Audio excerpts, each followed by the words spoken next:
د ربیع الاول میاشت شروع ده. دا د اسلامی کال درېمه میاشت دی. اسلامی کال د محرم نه شروع کېږي. لومبی محرمی، بیا سفری، او دا درېمه ربیع الاول، او زمونږ پښتانه ورته لومبی خور وایي. دا هغه میاشت ده چې یو اسلامي لوی تاریخ لري او ډېر غټ غټ کارونه د الله د کرم، د الله د فضل، د الله د رحم په دې میاشت کې شوي دي. لکه یو لوی څیز د الله لوی کرم، د الله لوی رحم د محمد مصطفی صلی الله علیه وسلم په شکل کې دنیا ته په دې میاشت کې راغلی. د حضور پاک پیدایش دې میاشت کې شوی دی. عموماً علماء کرام د حضور پاک سیرت، داغی اخلاق، داغی دنیا ته د راتلو مقاصد، داغی د سنت و ذکر کوي. دا نه چې ګنې د هغې تعلق د میاشت سره دی، نه. هر وخت کې مسلمان لپکار دی، عالم لپکار دی چې د رسول الله مبارک د تاریخ او د سیرت نه مخلوق او امت ته حضور پاک خبر کی. خو عموماً دا میاشت ربیع الاول نو خلق دی کې د دې سیرت بیان شروع کی. نور په شریعت کې څه لازم نه را په دې میاشت کې چې دلته وخت کې کوه بل وخت مه کوه. هر وخت پکې مونږ الحمدلله هر میاشت کې د حضور پاک د سیرت طیبه نه یو پهلو دا ستاسو مخکې د ذکر کوم د عمل لپاره. خو نن ما ستاسو مخکې یو آیت ولوسته چې تاسو ټولو ته به د آیت یادي تقریبا، او زمونږ نعت خوانان حضرات چې کلم نعت وی نو داتې مخکې ووی او تاسو ته یاد دی. او هغه دا دی چې وما ارسلناک الا رحمتا للعالمین، چې الله فرمای حضور پاک ته فرمای چې تما د دې ټول مخلوق د پاره یو رحمت نازل کړي. او طالبان په پویږي ما ارسلناک الا رحمتا، وی دې کې حصر دی. ما او الا دا دوه ټکي پکې راغلي دي. ستاسو په پښتو کې درته وایم خامخا بل څوک نه ما ته رالیږلی او ستا حیثیت څه دی د رسول ارسلناک، او د حیثیت ته څه دی زما استازی، یو مقدس استازی زما د طرف نه د امت ته چې زما پیغامات به دوی ته رسې، زما وحی به دوی ته ورکې، او زما چې کوم احکامات دي هغه به رسې هم، په هغې به پوهې هم. د حضور پاک حیثیت یوازې دا نه دی چې قرآن یې راوړو موږ له یې راکړو. الله فرمایي زه نه ویم وانزلنا الیک الذکر لتبین للناس ما نزل الیہم، قرآن میں تا تنازل کا ذکر نہ قرآن مراد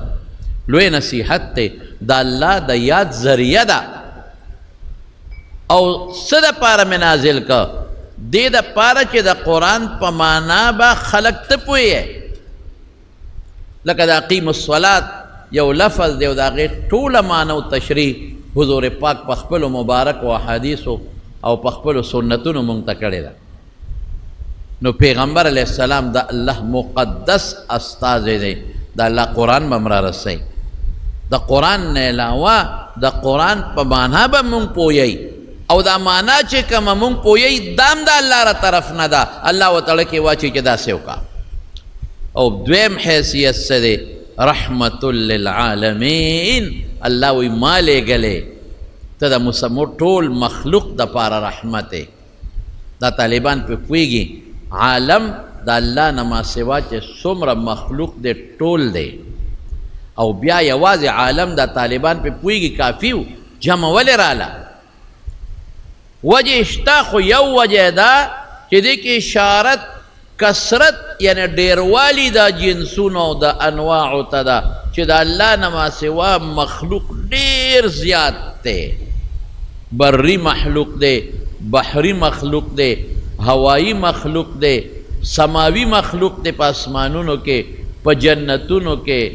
د عرش نه بره د عرش نه لاندې د دې ټولو دپاره ته رحمت رسول الله مبارک ته الله فرمای تاسو اندازه ولګوئ چې د حضور پاک څومره لوی مقام دی د خدای په نزد رکوټې نه به راته شروع کړم مخلوق خدا کې د ټولو نه لاندې سیز حیوانات دي حیواناتو دپاره څومره لوی رحمت دی حیوانات هغه مخلوق ته چې خبرې نشي کولی حیوانات هغه مخلوق ته چې جامه نشي اغوستی حیوانات هغه مخلوق ته چې لږ میږو په شکل کې هم دی چې د ګردې پې نخپې به پې د پاسه ایږدي د ماشو په شکل کې او د مچانو په شکل کې هم دي او د کبانو په شکل کې هم دي کمزورې څیزونه دي د دوی دپاره هم حضور پاک رحمت دی ولې رحمت دی من حیث العموم یوه خبره ده رسول الله صلی الله علیه وسلم فرمای رسول الله مبارک فرمای چې په دې ځمکه کې دې سوړو کې چې څومره میږیان دي چې څومره حیوانات دي حتی د سوړي میږیان او حتی په اوبو کې دننه کبان دا ټول د معلم د خیر دپاره دعاګانې کوي هغې ته پته ده که پیغمبر مبارک نه وی اوس په قیامت راغلی که د هغه تعلیمات نه وی د هغه وارثان نه وی چې خلکو ته دین رسی او خلکو ته ښکلې عقیده رسی فوراً به قیامت راشي نو میږو ته هم پته ده چې موږ به تباه شو رسول الله مبارک فرمای وی قیامت به کله راځي د جمعې په ورځ به راځي او د جمعې په ورځ به کم وخت کې راځي د سبا خطو نه پس تر نور خطو پورې دې کې به راځي نو وی په دغه ورځ باندې دا حیوانات څه کوي چې د میږیانو خپې اوچتې کړي او په یره کړي چې نن قیامت را نشي دوی هم یریږي الله پې پوه کړي دي او پیغمبر علیہ السلام فرمائی لا تقوم الساعه حتی لا یقال فی الارض الله الله هغې پورې به قیامت نه راځي تر څو چې په مخ د ځمکه د الله نوم ویلې کېږي نو د میانو کبانو د میږو سوړو چرن پرن ته پته ده دوی خبر دي چې تر څو د الله نوم په مخ د ځمکه باقي وي قیامت به نه راځي موږ به نه غر کېږو او دا د الله د نوم نه مراد د توحید کلمه د الله یووالی دا د چا د برکته ده د حضور پاک د برکت د دې ټول مخلوق وجود او د بقا ذریعه په شکل د رحمت کې نبی کریم صلی الله علیه وسلم او عامم حضور پاک خپل صحابو ته په حیواناتو د رحم ذکر کړی ګوره زمون خدا جون دی چې بغیر د حیواناتو د ذبح نه جون نه تېرېږي هر ملت یوازې موږ نه که هغه انګریزان دی او که هغه یهودیان دی او که هغه چینیان دی او که هغه روسیان دی او که بل دی او که بل دی خامخا لیکن رسول الله مبارک څه فرمایي اذا ذبحتم فاحسنوا الذبح واذا قتلتم فاحسنوا القتل وی چې تاسو کله څاروي حلالوئ نو په ښکلې طریقې حلال کې تر دې حده پورې چې چاړه به هم د څاروي په مخ کې نه تېره کې چاړه او چاړه به ورته ښه تېره کې وَلْيُرِحْ أَحَدُكُمْ ذَبِيحَتَهُ زر دمکا چې چاړه تیری او په زرې پې راکاږي نو دا څاروي به زر حلال شي وینه به ترې زر توی شي او زر به دمه شي دا څومره او بیا چې تر څو په څاروي کې سا وي نو څرمن به ترې نه وباسي دا ګناه ده اوس هم بعضې خلک دا قصابان بعضې د کړنه لږ سخت دي نو چې څنګه څاروی حلال کړي نو لا سا پکې وي چې په څرمن شروع وکړي دا ګناه ده یا دا کم چرګان چې تاسو حلالوئ نو چې تر څو پکې سا وي نو څرمن به ترې نه وباسئ صبر به ورته کړي مشرکانو د مکې به دا چل کاو چې د څاري نه به یې مخکې د اوښ نه به یې قب مخکې پرې کاو نو وروستو به یې حلالو وایي دا ترسکوني او د ګډ نه به یې لم مخکې پرې کاو نو وروستو به یې حلالو وایي دا ترسکوني پیغمبر مبارک سخته منع وکړه دومره منع وکړه وایي که دا قب دی د څاروي نه مخکې پرې که دا مردار دی نه به خورئ پابندي وکړه ګوره او که د ساوي نه دی لم مخکې پرېږده د ګډ نه دا مردار دی نه به خورې پته ولګي چې دا مردار دی بیا به څوک دا کار نه کوي بل به یې څه چل کوو چرګه به یې ځان ته وتړله او په غشو به یې ویسته په هغې به یې ترې سیسته خوند به یې وله ورکو چې دا غزار به پې وچو چرګ به ټوپونه وال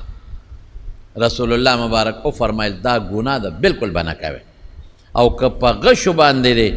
یا په ټوپک یا په بل څیز دقسې چرګ وویسته او سار یې ته ویسته مردار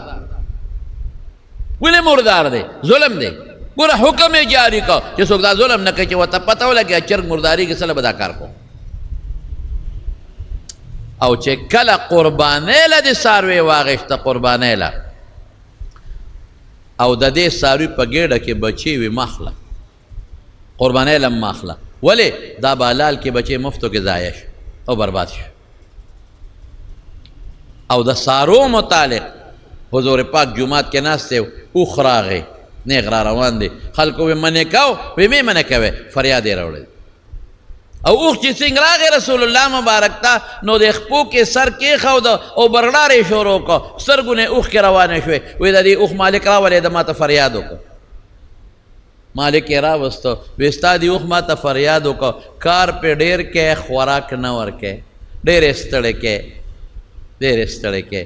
وی او د الله رسوله وی داسې به نه کوې ګوره دې ته رحم وایي په څارو رحم دې ته وایي داسې به نه کوې کار پې کوې خو چې دمی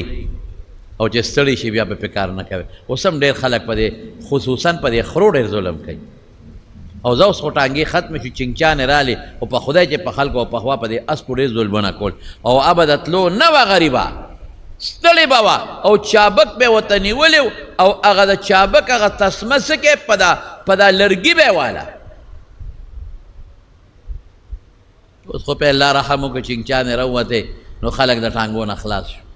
دا ظلمونه به دې خلکو کول ابه نه تلې که تاسو ورته اوس هم تاسو ګورئ ځای او تجربه وکړئ که نه چې کله تاسو په دې غویانو باندې یوې کوئ یا بل کار کوئ او دا غرمه شي تر هغوی دې سترګو ته وګوره اوښکې به ترې روان دا جاړي غریب دا الله ته فریاد کوي دا خو بېجبانه شی دی تا ته نه شي ویلی خو الله ته فریاد کوي نو غرق به شي کم بخته نو حضور پاک فرمایي ظلم به نه کوې صحابي ته یې ووایي چې دې باندې کار کوه خو ډېر مې مستړی کوه چې دمی کار پې کوه خوراک وله ورکوه دا په څارو رحم تر دې حد پورې ویې فرمایل وایي ما ته الله دوزخ وښو دوزخ وی یو ښځه مې په دوزخ کې ولیدله چې پیشو پې لګیا و چکونه پې لګول په دوزخ کې ښځه سوځئ د الله په حکم پیشو نه سوځئ ښځه سړی به پکې سوځي زقوم به پکې ولاړې هغه به نه سوځي دا خو د الله خوښه ده چې کم شی سوځي او کم شی نه سوځي نو ښځې باندې پیشو چکونه لګول او په دوزخ کې وه او دا ولې پیشو یې تړلی و نه پرېښوده چې ځان له خپل ښکارو کې ځان موړ کړي او نه وله ډوډۍ ورکوله ظلم یې پې کوه پیشو مړه شوه نو الله په هغه پیشو کې راونیوله دوزخ کې پرته و پیشو پې چکونه لګوي ګوره په پیشوګانو به هم ظلم نه کوي دا بیا زمونږ فقهاو لیکي چې کم پیش یا کمه پیشو ظالمه شي ظلم کوي چرګوټي تختوي چرګې تختوي یا نور زیاتې کوي نو بیا غلر کولی شي او پس سپي به هم ظلم نه کوي ګوره سپي ته څه شی دی لیکن رسول الله مبارک څه فرمایي و یو ښځه و انتهایي ګناهګاره وه د سپي د برکت نه الله وبخل او جنت ته لاړه څنګه په لاره تلو ډېره زیاته تږې وه په یو ځنګل ورله ځنګل کې کوي چې ویې کتل برقه نشته نو خپله موزه وویستله او په خپلې لوپټې پورې وتړله او موزه یې ورښکته کړه او اوبې راوویستې ویې څکلې چې ویې څکلې ویې کتل یو سپی دی او دومره تږې و چې د تندې نه ژبه بار راوتې وه او د کوی د غاړې خټه یې خوړه د تندې نه دی زر دی ښځې هغه لوپټې پورې موزه وتړله ورښکته یې کړه او اوبې راوویستې و هغه سپی یې سیراب کو الله په هغه عمل د دې ښځې دومره خوشحاله شو چې هغه ګناهګاره ښځه د سپي په سیرابولو الله وبخل او جنت ته یې داخله کړو نو صحابو تپوس کو ان لنا فی البهائم اجرا په دې څاروو په دې کې هم ثواب شته حضور پاک او فرمایل فی کل ذات کبد رطب اجرن هر جم دی شي چې ته ورسره ښېګړه کوې او احسان کوې نو الله به دله اجر درکوي. د بچو پروازو کې به ښکار نه کوې، ولې یو مرغۍ ده او د هغې په جاله کې بچي دی او دا تا ښکار کړه او مړه دې کړه، بچي یې مفتو کې لاړل، برباد شو، غرق شو. ځمکه باندې چې کومه ګیا ده دا به نه سوځي. وګوره که میږي وغیره پکې نو بیا سوځولی شي، بعضې وخت په دې پټو کې خلک سوځوي، لیکن که لاندې پکې د میږو سوړي دی او میږي دی دا به نه سوځي. فرمایي یو پیغمبرو او په یو ځای کې دمه کړې وه، میږي پې ټک وچلی و، د میږي څه ټکي، او پیغمبر په غصه کې راغی او ایشا به یې دا سوړي د پاسه چې څومره میږي دی ټوله سوځوي. ممکن ده د هغه مقصد به دا و چې دا د دمې ځای دی، د ارام ځای دی، میږي خو داسې نه ځي، راشه دا به وسوځو، نو د دې خلکو د دمې په ارام ځای کې به میږي نه. حضور پاک فرمایي الله ورته وحی راولېږله، وی یو میږي ټک درکه نو په زرګونو میږي چې زما ذکر کوي ما یادوي ادې غونډه سوځو. په مې ګوره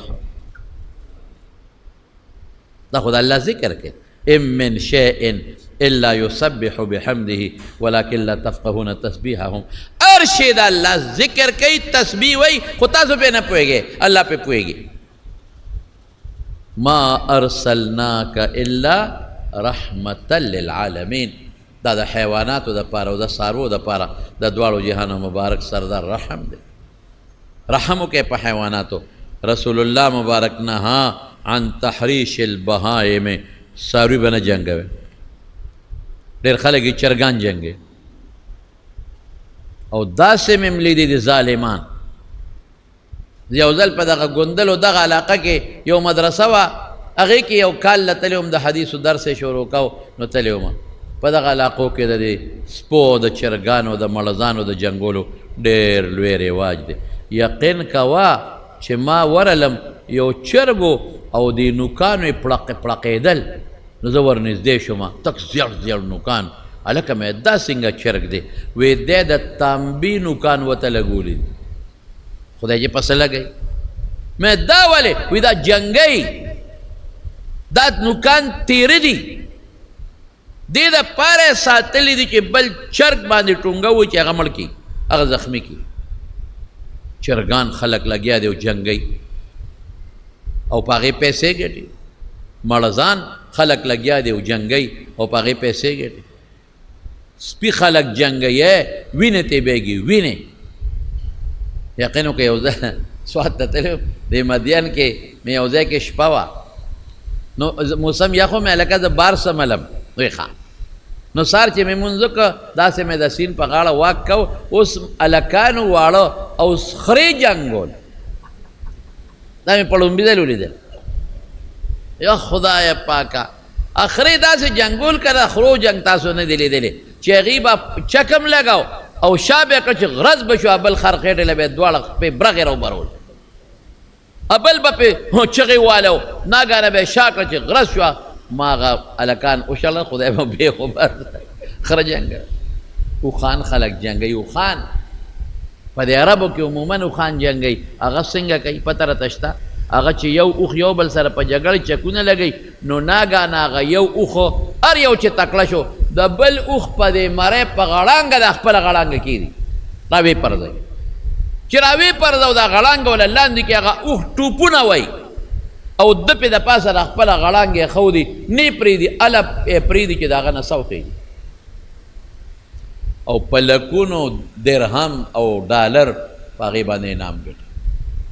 په خدای قسم حضور پاک منع کړی ده، ظلم مه کوئ حیواناتو سره. دا خدای دپاره نه دي ظالمانو چې تاسو پې پیسې ګټئ او په ظلم یې وجنئ.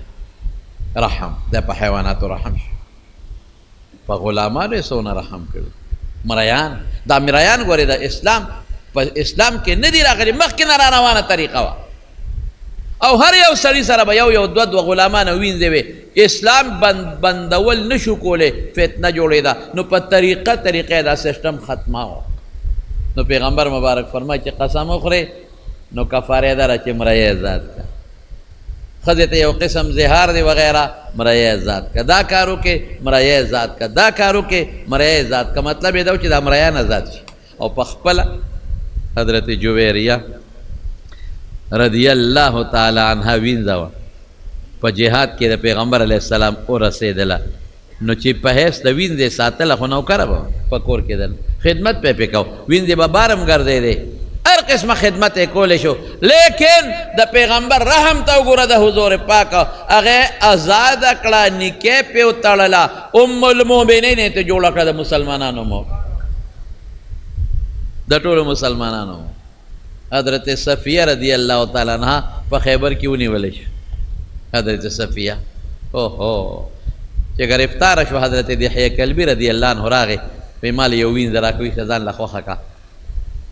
دا صفیه خوښه کړه. صحابه راغلل حضور پاک ته، صاحب دا دې څه وکړل؟ ولې؟ وی خو خفه ده، پریشانه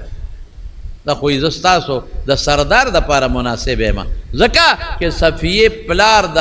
خیبر د لوی قوم سردار، د صفیه رور د خیبر د لوی قوم سردار، خاوند د لوی قوم سردار. او په دغه جنگ کې پلار هم مړ شو، رور یې مړ شو، خاوند یې مړ شو. نو زما خاوند او پلار او رور مړ شو، دړمنه مېمه، او د سردار لور یم او د سردار خور یم، په سردار واده یم، نو زه خو ستاسو سردار نه پکار یم. حضور پاک یې نبی علیہ السلام بیا چې دې ته وکتل، نو ورته یې ویې دحیه ته وایي زه تبه لا واخله، او زه صحیح شوم. پیغمبر علیه السلام لرال، نو ګوره څه چلې وکړه ورسره، که په حیثیت د وینځې ساتله، ځکه دشمنانو مخکې یهودیه وه اوس مسلمانه شوه، په حیث د وینځې ساتله، نو ډېر کار یې ته اخیستی شو. هم به کور خدمت کو، هم به بار خدمت، هم به د بازار نه شی راوړو، هم به په لارو کوڅو کې وله تل راتل کولو، ځکه وینځو به دا ستر نه کو. لیکن رسول الله صلی الله علیه وسلم هغه ازاده کړه، نکاح ورسره وکړه، مهر یې وله مقرر کړه. امهات المؤمنین چې څنګه عایشه بیبي، حفصه بیبي و اقص مقام وله خدای پاک ورکړه، د مسلمانانو مور ته جوړه شو. دومره عزت وینځله، په دې مخ یې داغ و داغ سور شان دی. نو چا ورته وی دا سور داغ دی په دې مخ د څه دی؟ وایي چې زه کله واده شوم، نو وایي زما خاوند د دې نجومو ماهر او کهانت کې ماهر، نو ما یو خوب ولیده، ما وی یو سپومې د مدینې نه اوچته شوه، او د اسمان د نیمې ته ورسېده، او سپومې زما غېږ کې را پرېوته. نو ما مې خاوند ته الوی چې خاونده دغسې خوب مې ولیده، وایي هغه لاس اوچت کو، مضبوطه سپېړی را کړه، دا مخ مې هغې سره سور شوی. او وایي ما ته څه وایي؟ وایي ما ته وایي چې ته جوړ د مدینې د سردار خوبونه یې، ته د مدینې د سردار خوبونه جوړ اینې. ور هغه پوه شو چې د صفیې په قسمت خدای محمد مصطفی لیکلی دی صلی الله علیه وسلم. او بنې خو یو بل سره کله جګړې هم کوي، نو یو ځل ورته حضرت حفصې وی ته یهودیه یهودنې، نو چې دا حضور پاک راغی نو جړلې. وی ولې جاړې؟ وی حفصې راته دا خبره کړې. خیر بنې یو بل سره دا خبرې کوي، کله په جګړه شي، نو رسول الله مبارک په هغې غصه شو. نو څه وایي ورته؟ وی اتق الله یا حفصه، حفصې د خدای نه ویېروي، داسې بیا ونه وی. او وی تا ته وایي چې د یهودي لورې، وی او دی راته ویلي دي، وی حفصې ته ووایه چې زه د پیغمبر لورې ما چې حضرت موسی دی، نو څه، او تره مې پیغمبر و چې حضرت هارون دی، ته وښایه ما ته ستا پلار څوک و؟ پیغمبر دی په پلارانو کې تېر شوی دی، په ترونو کې تېر شوی دی. یعنې وینځو له رسول الله مبارک څومره لوی مقام ورکړ. په حنین کې جنگ وشو، او مالونه ونیول، او وینځ په قبضه کې رالی.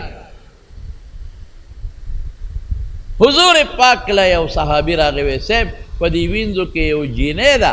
او وی زه ستاسو د پیغمبر خور یم. وی زما خور څه کوي؟ زه خو د مور و پلار نه دقه یو پی دی، زما خور خو نشته. څه ووایم؟ خو هغه وایي چې زه ستاسو د پیغمبر خور یم. وی راولې چې راوسته، ورته یې وی ته څوک یې؟ وی زه ستا خور یم. زما خور بچی نشته، زه د مور و پلار نه دقه یک تنها پی دی. وی ښه خور دې نشته؟ وی نه. وی حلیمه دې څه وه؟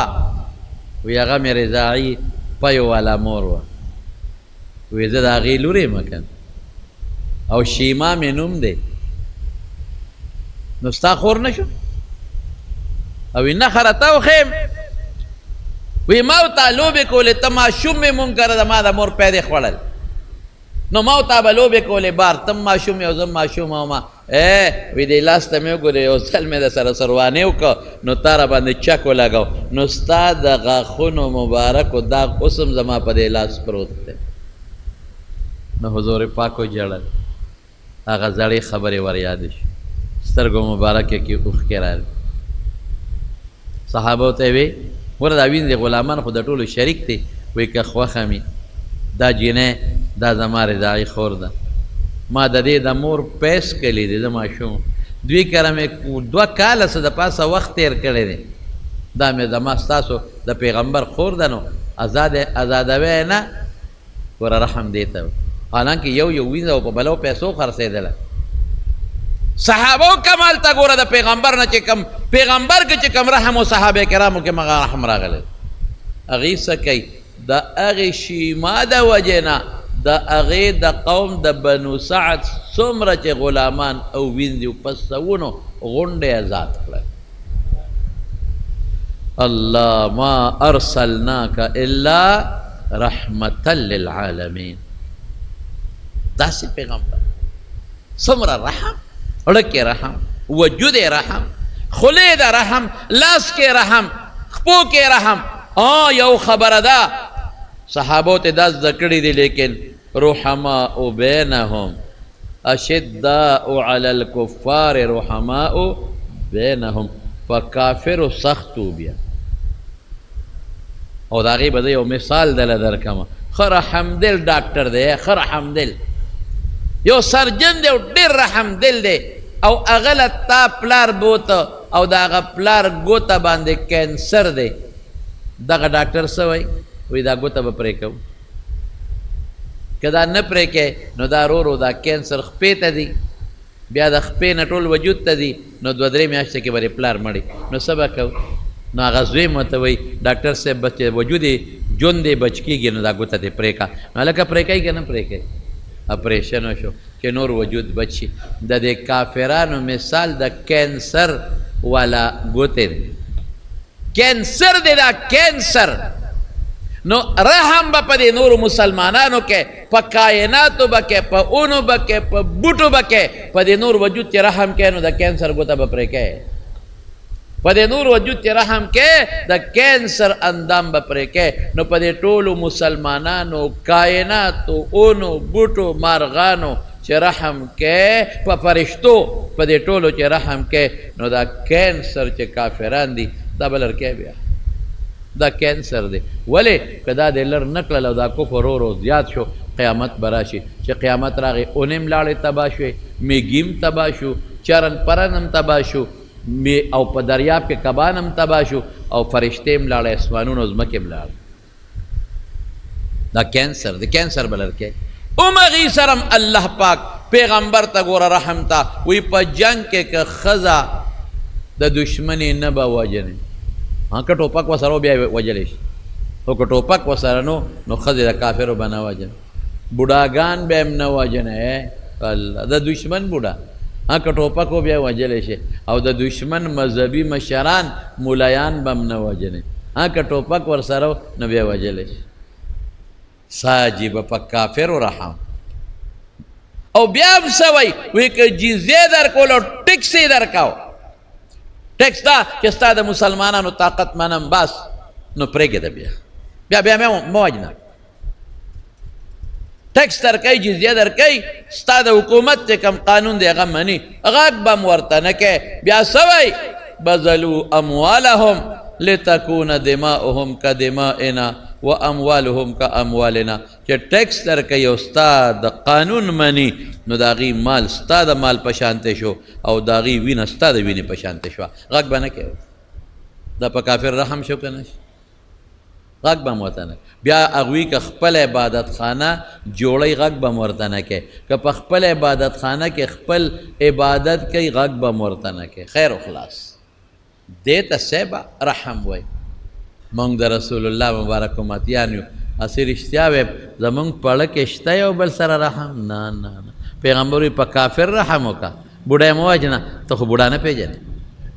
پیغمبر په کافر رحم وکا خدای مو وجنا ته خو خدام نه پرې دی وجنې ول پیغمبر وای دا هغوی عبادت والا مشران به نه وجنې ته خو عبادت والا مولیانم نه پرې بس ته بس نن مسلمان لګیا دی مسلمان وجه نن مسلمان لګیا دی د مسلمان وینه توې نن مسلمان لګیا دی د مسلمان عزت علی نن مسلمان لګیا دی مسلمان بی عزت کوي کنځي نن مسلمان لګیا دی د مسلمان مال خوري دا رحم دی نن مسلمان لګیا د مسلمان لور تختی نن مسلمان لګیا د مسلمان بچی تختی نن مسلمان لګیا د مسلمان گاڑی په خبر کې ودرې ټاسن تختی موټر سایکل په ټاسې دنه تختی دا څوک دی دا د هندستان نه د سړی هندونه دی راغلی دا مسلمان زما د دې خبرې مقصد دا نه دی چې قصې درته وکړم او ته بیا ډېره ښکلې واقع راته بیان کړه مقصد دا چې په دې عمل وکړو سیرت بیانول مقصد څه دی چې د پیغمبر علیه السلام طریقه خپله کو په هغې باندې عمل وکړو ای مسلمان رحم وکړه په مسلمان ارحموا من فی الارض یرحمکم من فی السما اسمان والا ذات به تا باندې رحم وکړي الراحمون یرحمهم الرحمن چې ته رحم په مسلمان کې رحمان به په تا رحم کوي که ته رحم نه کوې والله که در باندې رحم وکړي قسم مې راته وکړه دا مو چې ډوډۍ راکوي ډوډۍ خو ته دغه ته مچې د زهر ډوډۍ خو ته سپي ته مچې ډوډۍ خو ته په پنجره کې مږې ته مږدې هغه د مږې د نیبو دپارې دا ډوډۍ چې تاله درکوي سره د ظلم او سره د ګناه دا ستا پکړ دې په دې دې رانیسي پوهېږې نه ته وایې که دا نعمت دی مږې ته چې پنجره کې ډوډۍ کېږدي نعمت نی خوشبویی مزیداری مګه ولا سوړي نم روزي لیکن هغه نعمت نه هغه د مګي د نیولو دي خو زه خو جذباتي زری نیسم الله جذباتي نه دي زر نیول نه کوي په قلار نیول کوي او چې کله ونیسي والله کې ته څوک بیا خلاصول شي رحم کم دی نن چې پلار بوډا شو زوی په رحم نه کوي مور چې بوډا شه قسم په خدای زامن وته چې تر څو ولا کار کوي او خدمت ولا کوي د مزدور په شان ته نو بابا بابا بابا بے خو که بابا او بے د کار نه پرېوتل ختم کنځي رټي ډېر مې داسې ولیدل چې پلار کنځي ډېر مې داسې ولیدل چې مور کنځي ډېر مې داسې ولیدل چې مشر رور کنځي دا خو معاشره ده موږ ته پته نه رسېد رحم په بچو رحم کم دی تا چې بچې په ګناه ورسر کو والله ظلم ورسره کوې دا رحم نه دی تا چې بچې په حرام ورسر کو تا چې بچې غلا ته وویسته تا په بچی باندې پړې ور واچوه هغه هر څه ګناه کوي قسم په خدای دا ظلم کوي په دوی سره دا رحم نه دی ته دوزخ ته ورغورځئ ته د خدای دشمنۍ ته ورغورځئ ته د خدای غضب ته ورغورځئ نو د خدای مقابله ستا زوی کولی شي ته کولی شي رحم کوم په بچی رحم دا دی چې عبادت پې وکړه رحم دا چې مونځ ورته وښایه رحم دا چې د غلا نه بچ کا رحم دا چې د خدای او د پیغمبر د دشمنۍ نه بچ کا دا خو رحم نه دی چې ته په ګناه ورسر کې دا خو ته ظلم کوې دی بچي سبا چې مړ شو قبر کې به ډنډې به ورته نیولې اور به پې بلېږي ځکه د تره زوی یو ګوته چلاوله او یو معمولي غوندې تیلې ورته ورته کا نو زوی به دومره ټوپونه نه وي لکه څومره چې ته ټوپونه وې نو پوټې اور ته نه شي ټینګېدی او د دوزخ اور ته یې ور لړکې حضور پاک سو رحم والا ولکم فی رسول الله اسوة حسنة لمن کان یرجو الله والیوم الاخر رسول الله مبارک زما استاد پر نمونه ده هغه سره په رحمت ځان کې به رحم پیدا کوي د شپې به لاړ چې پردی بوساړه وه راوچته کې ورو بیاړې رحم دی وکړه چې غریب راشي او خپلې بوساړې ته وویل بیا څه وایي مزدور نه غلا کې آی های مړه مزدور باندې چې کار وکړې پیسې ورکوي څوک سبا راشه بل ورځ راشه سبا راشه بل ورځ راشه ای ظالمه د مزدور د خولې نه چې کومه خوله ووته او پیسې پې وګټلې په خدای قسم حضور پاک فرمایي ای رحمت والا پیغمبر څه وایي اجر ورکه چې خولې نیو چوله ورکه والد صاحب مې د خدای پاک وبخي غصه ناک و ډېر سخته انتهایی د غصې لمبه وه داسې ولاله که لیکن مزدور چې به کار کو هر ماښام یې مزدور له پیسې ورکړو مزدورانو به ورته وي دادا به یې ورته وي دادا مونږ له مه راکوه رانه لږې پې نه وایي پیغمبر فرمایي چې خولې نیوچه ورکوه مازدیګر به پیسې ورکوه ای به یې مه راکوه دادا به یې ورته وي دا رانه لږي غونډې هفته پس راکړه میاشت پس راکړه وایي بل چا سره یې کېدی مانې والے دا دې ځمکه وه او خرڅ یې کړه په 1800 روپۍ هغه زمانه کې جرم 1800 او یو بل سړی ورپسې راغی نوم یې درته نالم هغه وی ځمکه دې خرڅه کړه وی لا خرڅه کړې مې نه ده خو جبه مې کړې په 100 وی په 1800 وی زه به 2400 درکړم هغه زمانه کې صاحبه په اویو په 15 روپۍ توله سره زر سوچ کوه څونه پیسې ورکولې وی نه ما جبه کړې وی تا خو لا جوړه نه ده کړې انتقال نه دی شوی پیسې دې نه دي ورکړې ځمکه هم لږه نه ده 13 جربه ده بلا پیسې نغدې در کومه په دې جبه به ته والد صاحب مې ګوته کېښوده وی دا مې کړې ده دا جبه مې کړې نو زه چې د پلار دپاره دعا کوم که نه په خدای قسم زه دا ویم الله تا ته پته ده بس نور څه نشته دی دړه نه صادق په خولې رښتونی هر څه به یې وی سړی به یې کنځه ورټم په خولې یو ځل ورته چا وي یو خبره راته کوم چاته یې مه وایه وی زما څه کار دی ویم به داسې خبره ما ته مه کوه چې ته زه به ټینشن کې پروت یم چې چاته نه ویم ستا دپاره به زه سوچونه کومه نه نشم کولی که د وینا خبره یي نو راته وکړو که د نه وینا یي چې ما ته ونه کې خامخا به یې ویم داسې یو عجیبه سړی مې زړه نه صادق انسان علم یې خوښ و په خدای چې علم یې خوښ جبه به یې وکړه جبه به وه من دنه مزدور غریب مړه دا بټیارانو سره څونه ظلمونه خلک کوي دیګ پې پوخ کې پیسې نه ورکوي دا اور باندې ودرېدل اسان کار دی پخوا به د نایانو غریبانانو خدمت کو او خلکو به غله ورکوله جوار غنم به یې ورکول ګوړه به یې ورکوله خشاکونه به یې ورکول اوس هغه هم نه ورکوي پیسې هم نه ورکوي ګلکار مزدور د لسار نه ماښامه پورې لګیا دی خدمتو کې اسان کار دی پیسې نه ورکوي ونیسي دی دا ونیسه هلکه د ده نه پیسې نیسې د خنزیر غوښه خورې د هغه ماشومان بچي دي څه ظلم کې وروڼو واورئ زما چې څومره مقتدیان یې مخامخ مې اورئ او که بار یې اورئ په کیسټ یې اورئ ظلم به نه کوئ رحم به کوئ د پیغمبر مبارک په طریقه مه پټوئ پردو پیسو ته سترګې چې ته لاړ شئ او پردی بوساړه دی او هغه مزدور کار دی هغه په اجاره ځمکه نیولې ده په نیمکاره ده او هغه دې بوساړې ته وګوري دا غړه به څونه دړ کړي پر الله دا نه او بله ظلم څه دی واورئ بل ظلم هم واورئ که نه بل ظلم لاړ شي نو غنم وله غونډو سوځئ سخت کال دا لوبې شوي بوساړو له وله تیل واچئ بوساړې وله وسوځئ ظالم هغه له دې زور ورنکه الله دې په خپل زړه کې الله سره دې زیاتې وکړه دا غله چا پیدا کړې ده انتم تزرعونه ام نحن الزارعون تاسو صرف کرل کړي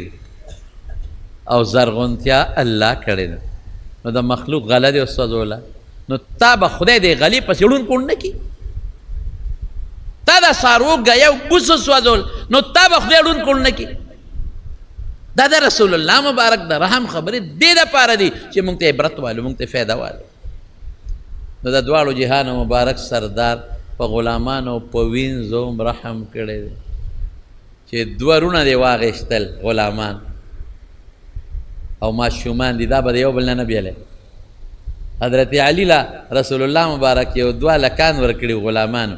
بل یې تپوس وکړو علي هغه یو پکې څه شو وی یا خو مې خرڅ کړو هله ورشه را واپس کا دا خو د ورورو دی به هغه پسې خپوي ابه د پسې خپوي شه به واپس دا به نه کوي مور او بچی دي او په قید و بند کې دي او غلامان دې واغېستل نو دا به د یو بل نه جدا کړي د مور نه چې بچي وشو کو الله به څه او یا زادوي په یو څیز کې آزادول کوي مریان پابندي نشوه لګولې معاشره داسې وه چې جنجال جوړېده هلته کافر هم هغوی سره مو مسلمانانو سره مو نو رورې په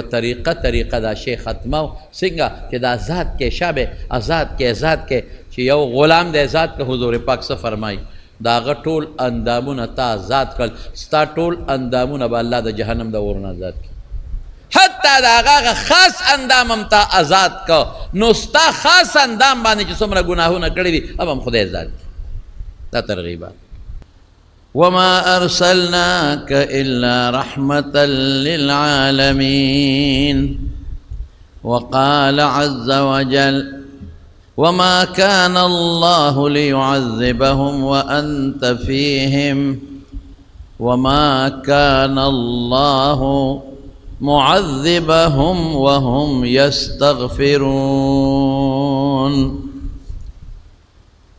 در ربیع الاول د میاشتې په مناسبت 13 جمعه مې یو خبره کړې وه خو نیمګړې پاتې وه او هغه مې د حضور پاک د رحمت متعلق کړې وه چې الله رسول الله صلی الله علیه وسلم د ټول مخلوق د پاره رحمت را لېږلی. زمونږ اکثر د نعتخوانان حضرات دا آیت ډېر وایي وما ارسلناک الا رحمة للعالمین. هر نعتخوان نعتونو نه مخکې دا وایي، د ماشومانو ته م یاد دی، لویو ته م یاد دی، عوامو ته م یاد دی. یو ځل ماته یو کس وی ماته ویره دا آیت خو دا ټول وایي وی د نعتخوانانو له بل آیت نه ورده چې وایي وی همدا دی وایي. د دې آیت مقصد دا دی چې حضور پاک د ټول مخلوق د پاره رحمت دی. پرېږده چې همدا ووایي چې د خلکو د ماشومانو د ښځو د وړو لویو په زړه او په دماغو کې د آیت دننه کښېني خو مشهور شي. نو نیمه خبره ما 13 جمعه درته کړې وه چې الله دلته عالمین ذکر کړی، طالبان پې پوهېږي. ما ارسلناک مونږ ته نه لېږلې مګر رحمت کرم مهرباني د الله د طرف نه د ټول مخلوق دپاره. نو عربی ټکي کې د عالمین د عالم جمع ده او عالم د الله نه ما سوا چې څومره مخلوق دی ټول ته وایي. نو زمونږ طالبان دلته سوال کوي چې دا د جمع لفظ یې ولې راوړو، دی ورته صیغه وایي. عالم خو اسم ټول مخلوق ته وایي د الله نه ما سوا، نو دا جمع ولې شوه؟ نو زمونږ بیا طالبان جواب کوي وی د دې عالم اجناس او انواع اقسام ډېر زیات دي، وی په دې وجه جمع راوړه. او زه دې طالبانو ته یو بله خبره کوم، مې دې کې یو نکتې ته اشارت دی دا چې دا څومره مخلوق دی، څومره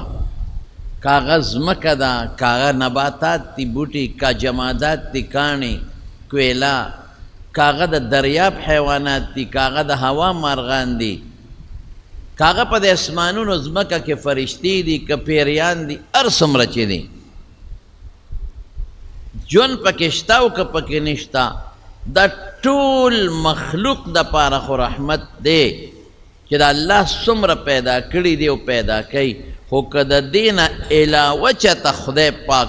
د دې په زرګو چنده نور مخلوق پیدا کړي د هغې دپاره به هم رحمت دی. او زما رونو 13 جمعه مې درته ویلي وو، مې حضور پاک د جماداتو نباتاتو تر دې حده پورې چې د دې کاڼو بوټو د دې میانو کبانو د دې میږو دپاره هم رحمت حیواناتو. او یوه خبره مې نیمګړې پرېښې وه چې څومره غلامانو په هغه زمانه کې وینځي غلامان، هغې دپاره هم رسول الله مبارک رحمت. لیکن نن درته یو بله خبره کوم چې د حضور پاک وجود د کافرو دپاره هم رحمت دی. ګوره ته به هغه څنګه کافر سره خو مونږ جنګ کوو، اخو زمونږ دشمن مونږ د هغه دشمنان، نو څنګه رحمت دی؟ رحمت په دې معنی چې که چرته د رسول الله مبارک وجود نه وي او د رسول الله مبارک راوړلې شوې عقیده د توحید او د الله نوم نه وي نو قیامت به راغلی. نو چې قیامت راشي نو کافر به هم دړې وړی شي، د هغې کورونه او بنګلې به هم دړې وړی شي، د هغې ملکونه به هم دړې وړی شي. نو که دا د کافرو ژوند دی او د هغې ملکونو بلډینګ دی، دا په دې وجه دی چې قیامت نشته، رستو دی. او دا د دوی دا ژوند د دوی دا بلډینګونه او د دوی دا عیش و عشرت دا زمونږ د برکت نه دی او زمونږ برکت د حضور پاک برکت دی. او زه به یو مثال درکم، یو سړی چې کور جوړ کړي، کور ځان له جوړی چې زه پکې اوسېږم، ځان له کمرې جوړې کړي، ځان له باتروم جوړ کړي، ځان له د خوراک ځای جوړ کړي، د ماشومانو د لوبو پارکونه پکې جوړ کړي، ځان له جوړ کړي، خو په دې کور کې ورسره ماشي میږي موسیږي، په دې کور کې دننه ورسره مچانه موسیږي، په دې کور کې دننه حشرات موسیږي، په دې کې بعضې کورونو کې مږي موسیږي، پیشوګان. نو دا کور خو یې د ماشو پیشوګانو له نه دی جوړ کړی، دا خو یې د حشراتو د میږو له نه دی جوړ کړی، دا خو یې د مچانو له نه ځان له جوړ کړی دی. دا ورسره اسې اوسېږي چې دا کور تر څو وي نو دا د کور خاوند به هم پکې وي، هغه ماشي میږي او مچان به هم پکې وي. نو دا ځمکه خدای مسلمان له جوړه کړې ده، دا الله موږ له پیدا کړې ده. او د دې کافر مثال د دې مچانو د منګکانو او د دې ماشو میږو دی. نو چې تر څو دا ځمکه یې موږ یو ځمکه به چې ځمکه نو دا ماشي میږي او دا کافر به هم پکې اوسېږي، او موږ به کله ختمېږو، قیامت به کله راځي چې هغه کلمه چې حضور پاک راوړلې ده، کلمه توحید او لفظ د الله ختم شي، قیامت به راشي، بیا به موږ هم نه یو، کافر به هم نه.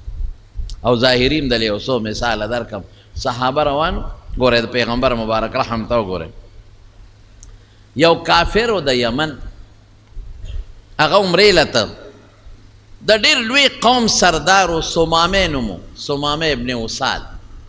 کافران د پیغمبر دشمنان و هغه زمانه کې، بس صحابه کلک ونیوه، رسول الله صلی الله علیه وسلم لی راوست مسجد نبوي ته. غټ سردار و د کافرو، رسول الله مبارک پیژنده، دا غټ غټ خلک پیژني. وی صاحب سمامه ابن وصال عمرې له روان و، مونږ ګیر کو، مونږ دلته راوست، د کافرو د یمن د فلان کې قوم سردار. حضور پاک وفرمایل د جمعه د ستنې پورې وتړه، چې وی تړه ستنې پورې، او سحر نبی علیہ السلام راووته، بخاری شریف کې راځي. نو تپوس یې ته وکړه، ما عندک یا سمامه، سمامه زړه کې دې څه ګرځي، څه سوچ دی، موږ متعلق ستا څه سوچ دی، څه در سره وکړو. او ته وی د الله رسوله درې خبرې دي. لومبۍ خبره دا ده، ان تقتل ذا دمن، که مې وجنې ستا اختیار دی، ما د نه څوک خلاصولی نشي، خو وینې والا انسان به مړ کې، نو که اونه پرې کې بچي به یې راوخېږي، خو چې ما مړ کې نو وینه ولې تویې، زه خو بیا نه جمدی کېږم. دویم دا چې که ما مړ کې د ډېرې لوی وینې خاوند یم، یو اشاره یې وله ورکړه، زه د قوم مشر یم، زما وړه وینه نه ده، لږه نه ده، غټه وینه ده، دا زما ټول قوم دې مړه که، زما قوم به دنه ګورې د هغې بدله انتقام به څه وړه وینه نه ده. نو که وجنې نو مړ که،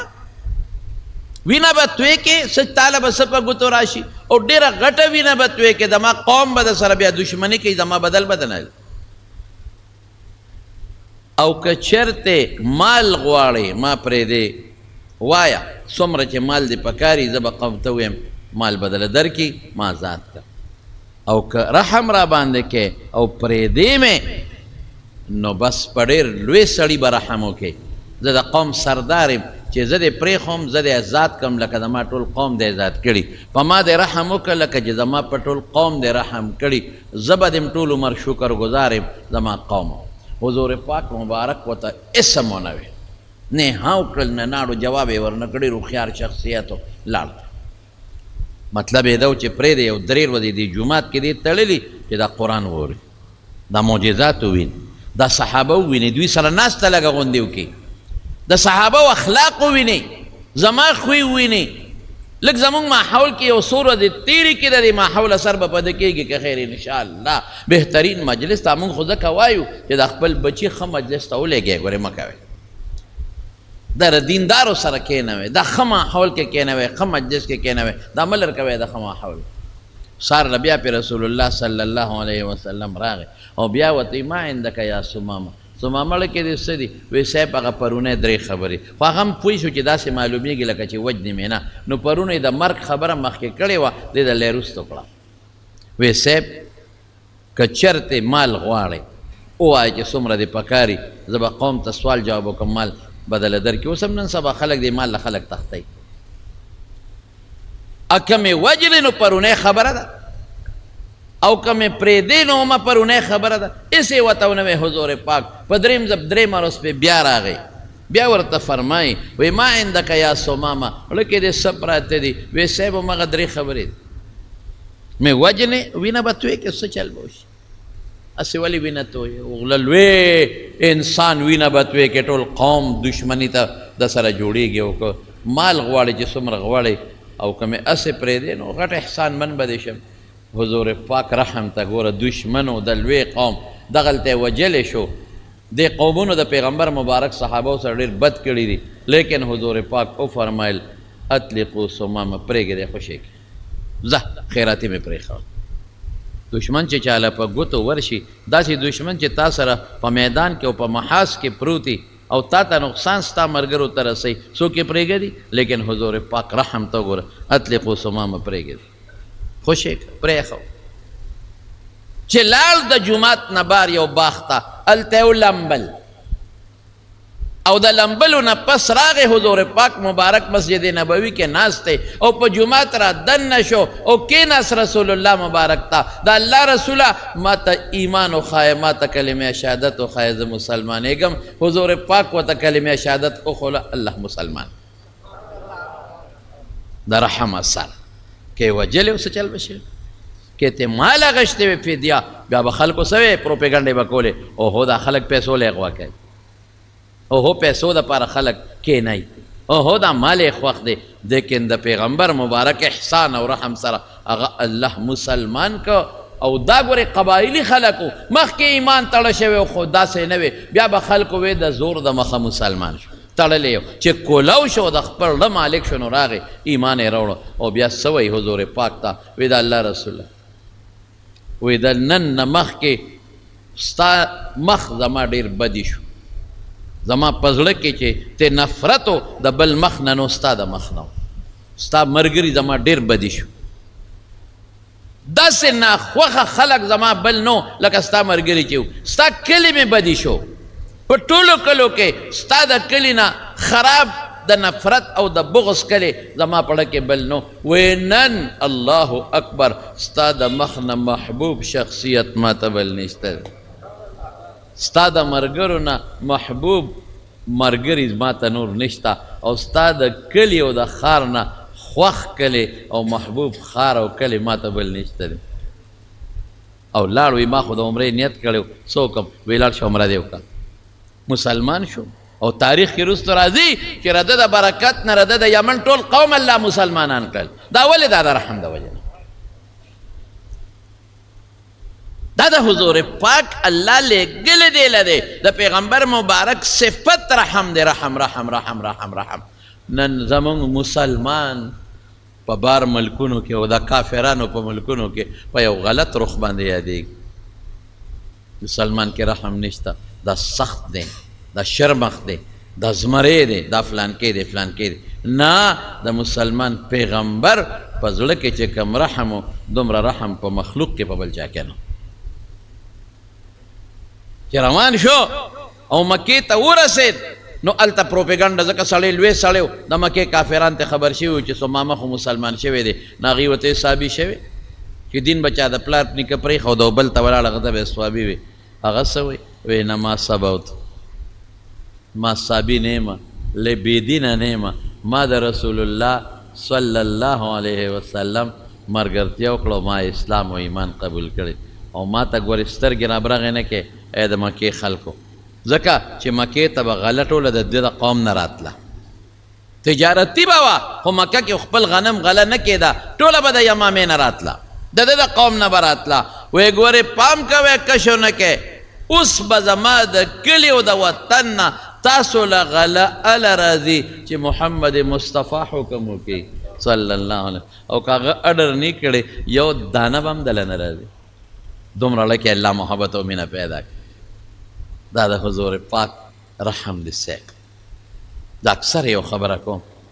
هغه ښځه هند بنت ابي سفیان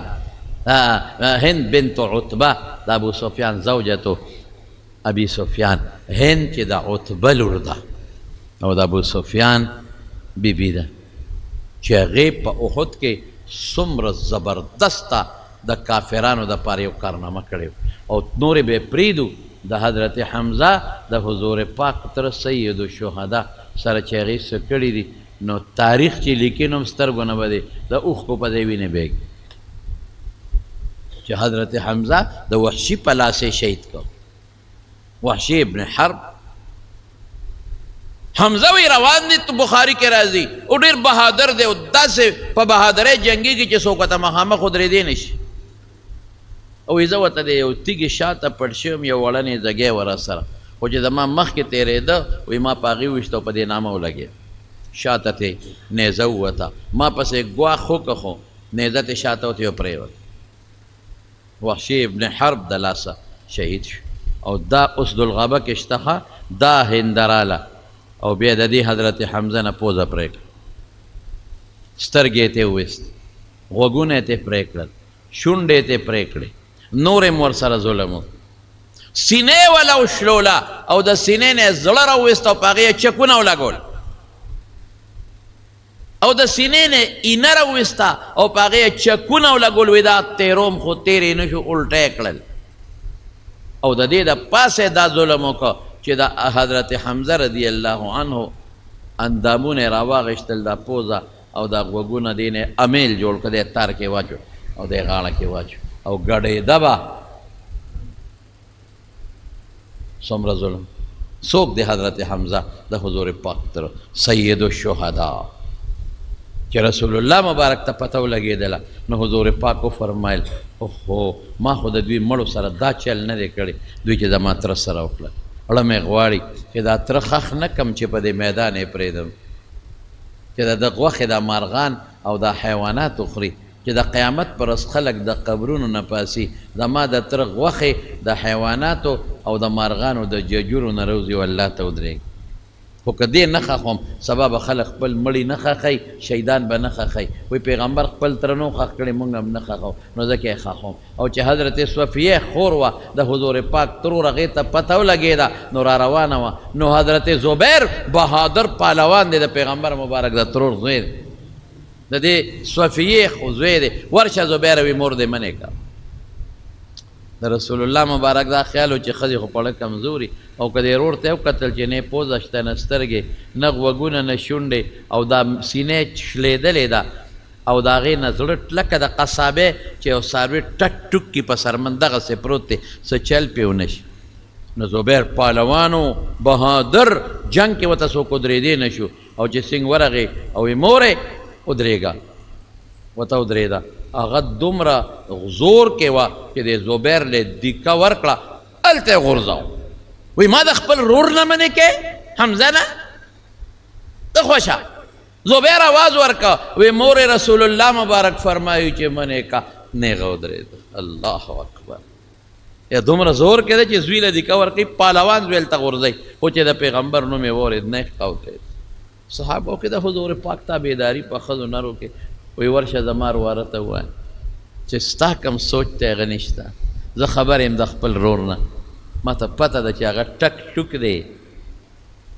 زما د رواره د حضور پاک دا خیال دی چې زه په ما څه چل ونه شي او زه چغې ونه وم ویره ونه کړم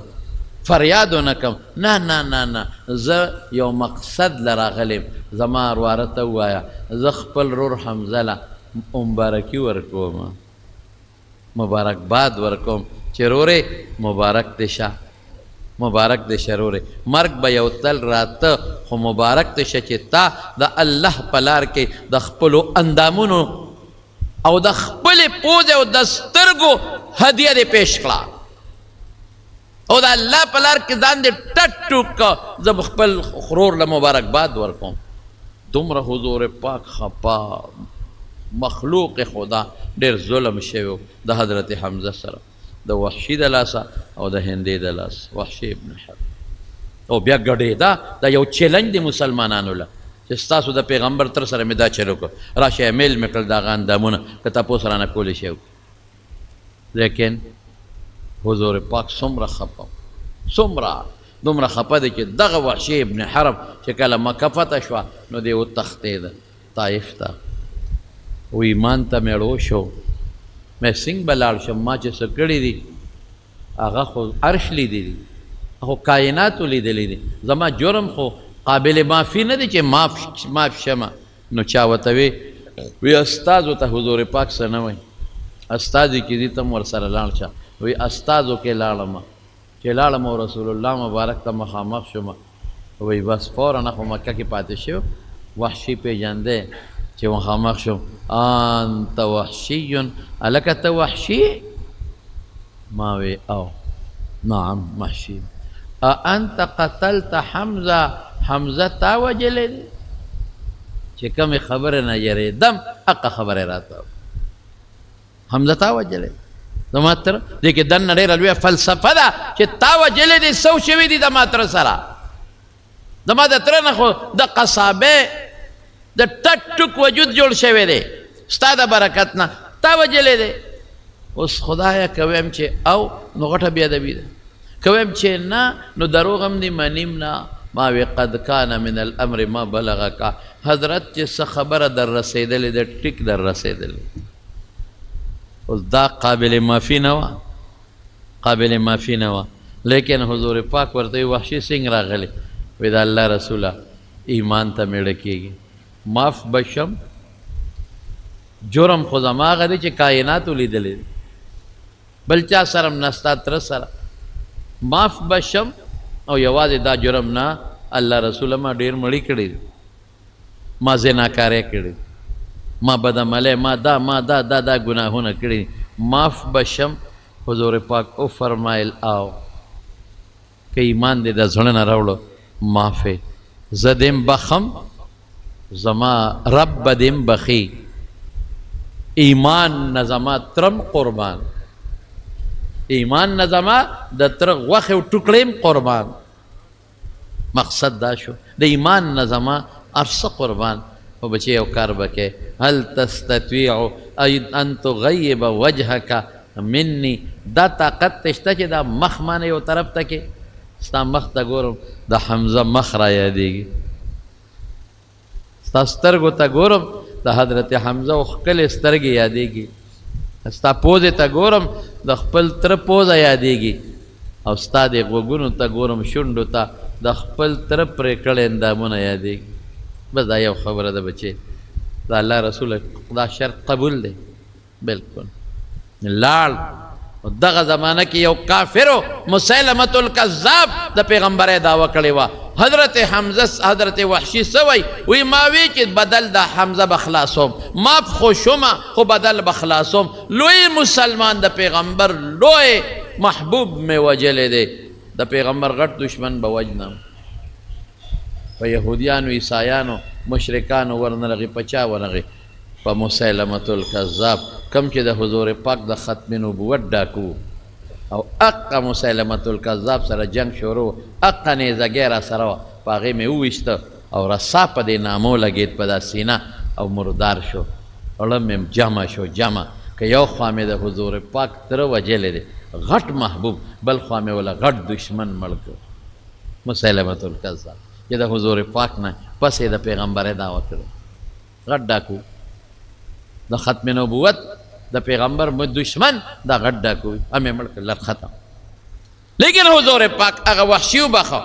او دا هنده چې چاته اندامونه پرې کړي، چې کله مکه فتح شوه نو ښځې ټولې راجمع شوې او موږ بیعت کوو. رسول الله مبارک وفرمایل یو کور کې راجمع شوې، وی زه چا سره لاس ګورې نه میلاوم په بیعت کې، او یوه مشره کې هر یو سره خبرې هم نه کوم. هغه یوې چې څه ما سره ووې بسه به د ټولو وي. دا هنده پکې مشره وه، نو د ابو سفیان رضی الله عنه دغه وخت کې د مکې سردار و د کافرو، د هغه بې ښځه وه، د عتبه لور و صاحب، د شیبر ویره و، لوی خانداني ښځه وه. نو هغې ځان پټ کړ، ما وی ما په برقه کې صادر کې ځان پټ کړ. ولې؟ زما جرم د مافیق دی نه، وحشي خو مړ او اندامونه خو ته ما پرې کړي دي، سینه خو وله ما چاک کړې ده، سیرلې ده، زړه او په اینه ما چاکونه لګولې دي، او دا مې په امیل کې اچولې دي او نخرې ما کړي دي، زما ایمان چې ته قبلېږي. نو ما ځان پټ کړه، ما وی راشه که په ډله کې ماف شوې. وی خلکو زه مشره کړم، ما ځان پټ کړی. وی رسول الله مبارک وفرمایل چې یو څو شرطونه در باندې لګو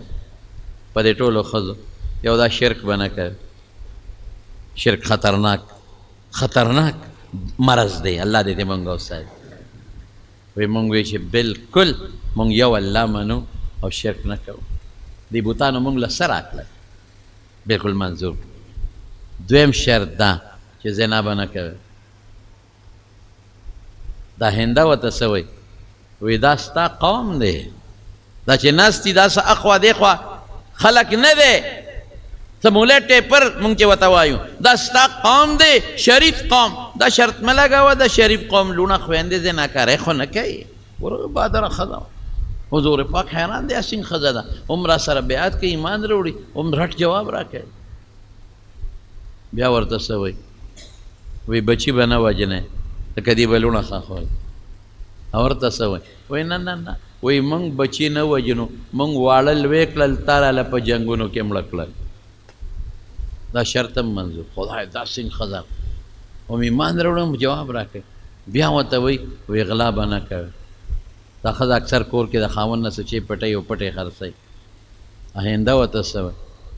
دی کې ځان یې پټ کړی دی خو خولې یې خبره ووته. وی صاحب زما خاوند ابو سفیان لږ بخیل دی، نو که د هغه نه څه شی پټومه او هم د هغه په بچو یې لګوم دا هم غلا ده. خو چې وویرېدل چې زما خاوند ابو سفیان نو حضور پاک پوه شو وایي دا خو هنده ده. انت هند بنت عتبه، ته هندی څه د عتبه لور؟ اوهو بس ښځه پوه شوه چې ما نه خو خبره ووته، زه خو یې وپېژندم. لاسونو په رپېدو شو حضرت زه هندی زه هندی یم، ما ځان په دې پړونه کې پټ کړی و. زما جرم قابل معافي نه دی. ما وی زه به ونه بخلی شم، راشه که ډله کې وبخلی شم. ما ډېر زیاتې کړی د الله رسول ډېر زیاتې کړی. زما دا شرطونه منې هر څه درته معاف، کفر معاف، شرک معاف، او د دې ایمان د مخه زما د تر هغه ټوکړې هم درته معاف. مړه دې ته رحمت للعالمین وایي. من خو چې نن په جرګه کې څوک بوزو مړه دا چرګوټي جرګۍ ده، چرګوټۍ مې څوک نه بر د یو اونه جرګۍ یو اونه چا د چا والي ام نه منې، د یو سپېړې جرګۍ ورپسې لاړ شو ام نه منې. نن سبا څوک نه منې. معافي څوک کم ځای کوي چې وی معافي کوم نو دا خو زه ښکته شوم که نه خلک وایي وی بخه معافې که نه صاحب پیغمبر څه وایي د دواړو جهانو مبارک سردار څه فرمایي؟ قسم خوري قسم وی په دریو څیزونو قسم خورمه. یو په دې قسم خورم چې صدقه باندې به مال نه کمیږي زیاتېږي به. هلکه د پیغمبر خبره خو بې قسمه به موږ منو، قسم پې صدقې سره به مال نه کمیږي زیاتېږي. دویم په دې قسم خورم چې سوالګر سوال کوي نو مال کې به برکت نه کمیږي به زیاتېږي به نه. او دریم په دې قسم خورم چې چا څوک معاف کړل عزت به نه کمیږي عزت به زیاتېږي. او موږ وایو که معاف کړي عزت لاړ برباد شو، او پیغمبر وی قسم خورم چې عزت به زیاتېږي کمیږي به نه. صاحب رحمت للعالمین مکه کې چې څومره کافرو او د پیغمبر خلاف ولاړو د رسول الله مبارک خلاف، هغه کافران ټول رسول الله مبارک معاف کړل. او چې مکه باندې راغی حضرت ابو سفیان دغه وخت کې د مکې سردارو دی راووت د یو دوه ملګرو سره. یاره یو پروپیګنډه ده چې مسلمانان روان دي په مکه حمله کوي. ګورو چې دا حقیقت دی او که نه. چې رایل سنګ د حضور پاک څه څوکیدارانو هغې کلک ونیول په مخه یې کړل حضور پاک. حضرت عمر فاروق ولیده، حضرت عمر ورپسې اسوس غلو. ای مرګرو د ابو سفیان ما ته لږ غوندې پرېږدی. احد کې دې زمونږ مقابل ولاړو، په خندق کې دې زمونږ مقابل ولاړو، حدیبیه کې مونږ نه یو پرېښه تبۍ یې زمونږ کړې ده. لږ زما دې تورې ته یې پرېږدی. که پیغمبر مبارک له مبو ته ما ته پته ده معاف کوي. لیکن هغوی فوراً حضور پاک له ورسو. او چې ور ورسېد عمر ورپسې تورې په لاس ورسېد. وی صاحب لږ زما دې تورې ته یې پرېږده. وی عمره کښېنه. هغه ابو سفیان چې د حضور پاک په مقابله کې د ټولو کافرو سردار. اوس پکار دا وه دغې وخت سره خلک څه کوي؟ خپل دشمن چې ګیر کړي نشان عبرت یې ګرځوي. لیکن رسول الله مبارک هغه ټیم ابو سفیان معاف کړ. او حضرت عباس ورته وی صاحب ابو سفیان له لږ عزت ورکا وی ښه د کور ته چې څوک لاړل معاف دي وی صاحب زما کور کې ټول د مکې خلک نه ځایږي وی ښه چې جومات ته څوک رالل زه دا تاله ستا د برکت نه دا معاف شو وی جومات را کوټې دی ټول خلک پکې نه ځایږي وی ښه که څوک په خپل کور کې کېناست او توره یې مونږ پسې راونه ویستا او ځان پسې ور بند که اما یو کافر دی صاحب معافي هم په دومره لوی عزت والا حضور پاک ورکوي او دی وخت کې عمده ابو سفیان راغی مکې ته او چیغې کړې وی خلکو بس مسلمانان ډېر زیات دی مونږ طاقت نشو لرلی ما دله امن راوړی دی یا زما کور ته راځئ یا جومات ته دی یا خپله دروازه ځان پسې بندې کړئ او چې څنګه حضور پاک راغی د مکې ښځو څه وی مونږ وی چې نن به زمونږ عزت لوټ کېږي ځکه دشمن راغی پخوا اوس هم چې دشمن د چا په کور ورشي مالم غنیمت ښځې لوڼو سره هم چې سیوه سره وکړل کوي ورسره مونږ وی نن به زمونږ په مخ کې زمونږ عزت لوټ کېږي زمونږ انګیندو زمونږ لوڼو سره به زمونږ په مخ کې نن بدعملی کېږي نن به مونږ سره زمونږ د خاوندانو مخ کې بدعملی کېږي زمونږ حیا به نن لاړه شي او برباده به شي یریدو رپېدو څه موده تېره څه منو وی هلکانو ته مې ماشومانو ته چې تاسو ورشئ چې دا خبره دروغ ده مسلمانان نه دي راغلی او که راغلل ځکه مونږ خو یریږو چې زمونږ په کورونو به راځي څوک خو رانلل چې ماشومان لاړل واپس رالل وی راته یې وی چې مورې خورې هغه مسلمانان خو راغلي دي تورې او نیزې یې ښودي او د بیت الله طوافونه کوي اسم عام د معافی اعلان حضور پاک وکړو یو څو کسان مباح الدم هغې ته مستثنا کړل باقي عام د معافی اعلان دې ته رحمت للعالمین او ما هو تاسو ته ویلي چې که کافر سره جهاد دی هغې دا ظلم نه دی اپا نور مخلوق رحم دی د هغې مثال مې در کړی چې یو ګوته کینسر شي کینسر او ته دا نه پرې کوې نو باقي وجود ته کینسر خورېږي ټول وجود تباه کېږي نو هغه ګوته پرې کول په هغه ګوته خو ټیک ته چې تا لرې کړه پرې کړه خو په باقي وجود رحم دی رحم دا قرنګې کافرو سره کم جهاد دی دا کینسر دی دا ډپریشن به کې دا کافران دا په نور کائناتو باندې رحم و کرم دی زمارو هم بیا پیغمبر څه وایي وایي که ټیکس ورکوي غږ به ورته نه کوي که صلح در سره کوي صلح هم ورسره کولی شي دا نه چې ګنې بس لګیا اوسه او کافران ختموه د جهاد مقصد اعدام کفر نه دی چې کفر ختم کې غلبه د ایمان ده او د اسلام چې د اسلام غلبه کافر ومندله بس دا کافي ده نو ځکه وی وما ارسلناک الا رحمتا للعالمین د ټول مخلوق دپاره حضور پاک رحم دی رحم ماشومانو باندې عجیبه حضور پاک خلکو ماشوم راوسته رسول الله مبارک ورته غېږ کې واغې د سینې پورې به خپل نیولې په غېږ کې به یې کېښود دا نفرت به نه کوو اسامه د حضور پاک د غلام بچی دی اسامه ابن زید ابن حارثه تو رنگړی ماشوم دی او حضور پاک سره په دا پتون ناست دی غڼې راوبې دی پوزې راوبې دی الله څومره لوی شخصیت کم مبارک لاسونه عائشہ بی بی فرمائی وی حضور پاک په خپلو مبارکو لاسونو د اسامه پوزه پاکوله وی ما ورته وی د الله رسوله ما ته پرېږده چې دا کار زه وکړم تو په لاسونو د پوزه مه پاکوه وی رسول الله مبارک وفرمیل ای عایشې د سره مینه کوه زما ډېر خوښ دی د غلام بچی داسې رحم په چا کې شته حجت الوداع کې هم اعلان وکړه مرض وفات کې هم اعلان وکړه څه وایي الصلات یو منځ کوه منځ الصلات منځ کوئ او دویم څه وایي ما ملکت ایمانکم هغه زمانه کې خو وینځې او نوکران دي وینځې وي چې د وینځو او د غلامانو خیال ساتئ لیکن لفظ د غلام او د وینځې راونړو ما ملکت ایمانکم لفظ دې کې ډېره غټه فلسفه ده چې کوم ستا د لاس لاندې دي په هغې به رحم کوئ چې ستا د قلم لاندې دي ستا د لاس لاندې افسره ته به په خپل لاندې خلکو رحم کوې کلاس فور باندې دا ستا د لاس لاندې دي ستا د قلم لاندې دي نن یې سسپینډ کوې معطل کوې او نن یې د نوکرۍ نه وباسې نن یې یو ځای نه بل ځای ته بدلې سزا ورکوې ته ورکولی شي د چا د قلم د زور لاندې د لاس لاندې چې کوم خلک دي رحم به پې کوي افسر به په لاندې رحم کوي بالا افسر به د هغه نه په لاندې کوي دا رحم شو په امسایه دی د په کور کې رحم به پې کوي مزدور دی رحم به پې کوي غریب دی ستا د لاس لاندې دی په هغه به رحم کوي های های دا موږ ته پیغمبر ښودلی دی ما ملکت ایمانکم او بل څه شی دی آها بل هم واورئ د ښځو په حق کې الا فاتقوا الله فی النساء د ښځو په حق کې د الله نه ویریږئ په ښځو رحم وکړئ نن موږ په ښځو څومره ظلمونه کوو په معمولي خبره ښځه وهي په معمولي خبره ښځه راګیره کي په کوتکو یې ووایي څومره بې رحمي ده په معمولي خبرو ښځو له طلاقونه ورکوي دا د طلاقو دا ریشو خو دومره زیاته شوې ده چې د حد نه